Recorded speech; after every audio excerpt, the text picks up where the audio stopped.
Paano ako nagpalit ng signal light? Sige, tuturo ko sa inyo kung paano ko siya pinalitan.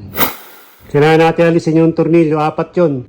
Isa rito, magkabilang side, tsaka meron pa dito isa, tsaka dito. 4 bali. Pag natanggal natin itong buong headlight, magkakaroon na tayo ng access dito sa signal light. Matatanggal na natin ito. Nasa loob kasi yan. Okay? Tanggalin na natin siya. Baklas na natin siya. Kung nakikita nyo, meron tornilyo yan dito na umahawak dun sa signal light. Tatanggalin natin yan. Tapos kakabit natin dito sa wire na to. Pati sa kabila, pares yan. Okay, testing natin yung bago nating signal light. Na mapapansin nyo, nagpaano siya, yung hyper flashing, no? Ang bilis nyo kumpara sa normal. So, ang solusyon dyan, kailangan natin magpalit ng relay para maging normal yung blink ng ilaw niya, yung signal light. Para magpalit ng relay, kailangan natin itong buksan. May isang tornilyo lang yan. Tanggalin natin ito, tapos mabubuksan na natin yan. Yan, nabuksan na natin. So, ito yung relay na kailangan natin palitan. So, pipindutin mo lang to, itong part na to, tapos pwede mo na itong bunutin. Ito yung ipapalit natin na relay. So, pag kinabit mo, ito lang, itong white, dito sa black.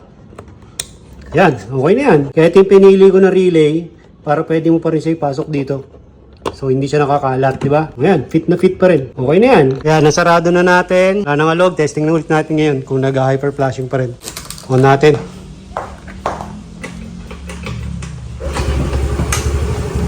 Signal light. So, bumagal na yung blink niya. Dahil sa relay yan. Yung normal na yung pagbiblink niya ulit. Okay, ayos. Makakabit na lang natin yung headlight. Tapos na tayo, di ba? Yun lang, dali lang, di ba? Ayos. That's it for this video mga G.